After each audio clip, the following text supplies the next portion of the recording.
Abang, kalau saya bayar you 100, saya buat ini satu hari boleh? Boleh ya. So hari ini you buat saya punya bos. I kayu sama you. Okay. Okay, you ajar sama saya boleh? Challenge 100 jenis kerja di Penang. Hari ini, Tricia Man. Kalau tak ada stand pijak boleh terbalik Mel. Macam mana? Sekarang you pergi pijak depan. Naik. Oh. So ini break. So ini disco. Ini muzik tapi sekarang tak ada. Kenapa tak ada? Saya baru buat, baru mau pasang. Oh, you tengah pasang lah. Okay. Boleh ya? I jalan lah. Okay, boleh. Aku jadi bos hari ni. You umur berapa? Saya 22. 22, saya akan panggil you Adeo. Boleh ya? I Mias.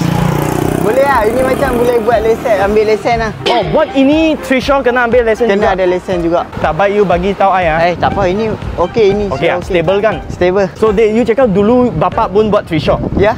Dia buat berapa tahun sudah? 13. 13 tahun? Ya. You sudah buat berapa lama? Saya baru lagi ya. Saya masa 2017. Saya suka kerja ni relax, tak ada pressure. Boleh tengok macam-macam orang tau. Macam-macam orang Ada kereta. I tepi sekejap. You break kena awal. Oh, kena awal sikit. Dia break lambat sikit. Ya. Abang, you sudah makan Saya belum lagi. Belum Kami pergi makan now Okey, ikut you Boleh Boleh. Kerana I sudah penat loh. Okey, break. Slow ya. Slow. Okey. Ini baru 5 minit. You belum kena 1 jam. Selalunya Setengah satu jam. kali berapa lama?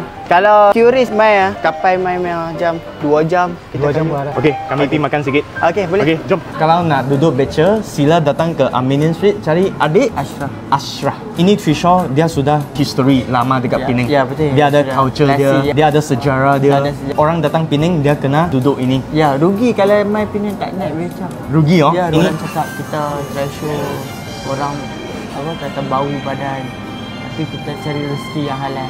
Ya, ini Untuk halalnya. family, ya. Yes. Lagi you bagi orang meaningful punya experience. Orang macam kami yang lebih muda tak ada continue ini culture, nanti semakin lama semakin kurang. Adik, you bukan saja cari rezeki, you juga continue ini meaningful punya culture.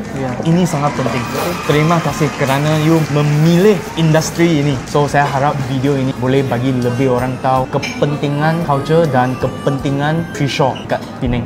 So abang, saya bawa you balik. Boleh? Okey, sila mempersilakan. Okey.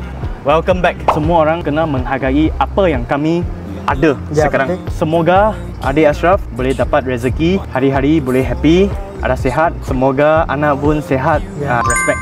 Ini saya punya hatilah. Terima Okey. kasih banyak. All the best.